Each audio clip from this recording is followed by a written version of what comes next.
The Detroit Lions have made their selection. We're going to get into the defensive tackle that they picked up, what it means for the Lions going forward. Let's go.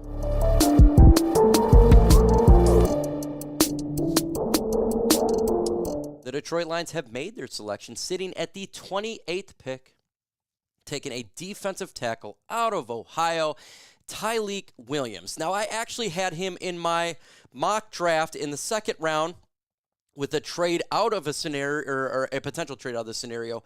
Not the one today that was released, but the one before that. I feel like Tyleik Williams was a part, something that he could be part of this Detroit Lions defensive line because he's a space eater, and with the injuries upon the defensive line, with questions at Broderick Martin and Lee McNeil, Levi Wuzurike on a one-year deal, and DJ Reader, I thought this could be a situation. So who is this guy? Tyleik Williams here, 6'3", 327 pounds, senior out of Ohio.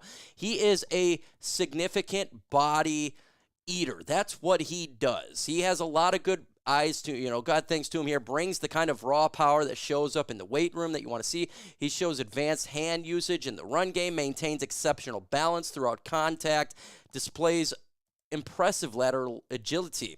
He brings the kind of raw power that shows up that you want to see, right? We've talked about that. He's a physical guy, right? He brings legitimate scheme and versatility. He can play. He can play the nose. He is a guy. Yeah, that's probably where he's going to play here. Yeah, he can play versatility, but he's a big dude. He's going to be the space eater. He demonstrates natural feel for rating blocking. This is a big deal for the Detroit Lions. Helps stop the run, right? That's what they want to do. Brings that alpha. He's a good personality, impressive lateral skills. The guy is. We're hearing that potentially that the Detroit Lions could go defensive tackle, right? And then we're hearing that Tyleik Williams potentially could be in the first round. So this kind of makes sense with the selection that's going on with him right now. So what has he done? This guy is not the biggest when it comes to stats. 16 solo tackles, 2.5 sacks, 0 forced fumbles, interceptions. He is a space eater. Now, the first thing about Williams is he's going to be to help them stop the run while helping out Aiden Hutchinson get those sacks and one-on-one matchups that we would like to see. That's what he's trying to do here. And so in the comments right now, grade this selection, A, B, C, D, or F. What do you think Brad Holmes did with getting Tyleik Williams with the 28th pick?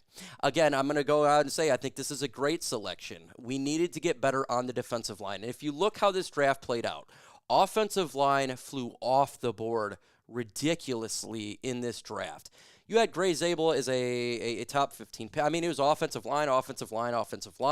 It was crazy. This was the offensive line draft. And so once that was starting to play out, you looked at the pass rushers. We told you that I didn't feel like James Pierce or Mike Green would be selected by the Detroit Lions because of the issues. Jihad Campbell was on the board. A lot of fans wanted to get him. It could have been another selection. But when you come with Williams, you know what he's going to do. He's gonna help stop that run, and you have to build through the trenches. I wanted a defensive lineman, preferably edge, but I was fine with defensive tackle, right? Because it does help everything up, and there's a lot of edges in this draft. In the second round, Josiah Stewart could be a third-round pick. 100%, I think he is absolutely a target in tomorrow's draft. Josiah Stewart, you can look at offensive line as well. That's kind of what I have them targeting here. And I tell you what, he is a plug-and-play player. We don't have issues on this interior defensive line anymore. You don't. Especially when Lean comes back. Check this out. Levi Wuzurike, Lee McNeil, DJ Reader, Tyleik Williams. Yeah. That interior defensive line is much better. The depth is there, and it's nice to see it. Now we just need to go out there, get an edge. We get an edge, and I'm going to feel so much better about this defensive line. And think about this, too. Second, third round, we also got Zadarius Smith. They can completely rebuild this defensive line in this draft. And if you talk about Shep, he wants to build from the defensive line backwards. Unlike Glenn, who wanted to do more secondary forwards, we're more do defensive line backwards and offensive line, too. So this is a great selection. I don't know. A lot of people may be upset about it. I am not. I know a lot of people were questionable in my live stream that I did, but again, I did research on him, and I felt like he was a target for the Detroit Lions. He absolutely was a target. I had him in my mock draft. He felt like a Dan Campbell type of guy, a Detroit Lions type of guy. Harmon, I was like, hey, I don't think he'd be there. But this is a solid pick, especially how the draft went. It went crazy. Nobody wanted to get a cornerback. Nobody wanted to get a wide receiver. You're looking at edge. You're looking at defensive tackle and an offensive line. Let's keep it a buck. That went off the draft way too quick. Way too quick. I think the value then, once the line was doing, is more second, third round at that point. Because you don't want to overdraft.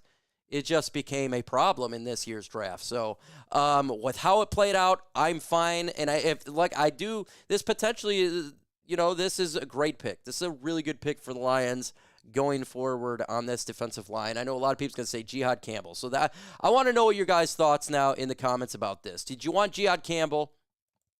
Because that's what everyone's going to say about this pick. It's going to be Mike Green, Jihad Campbell. That's the way you could go. I didn't think Mike Green would be the selection either way, but I like this selection because of how the draft went and what they're doing. So give me your thoughts. Again, grade the pick. I'm going to give this one a B+.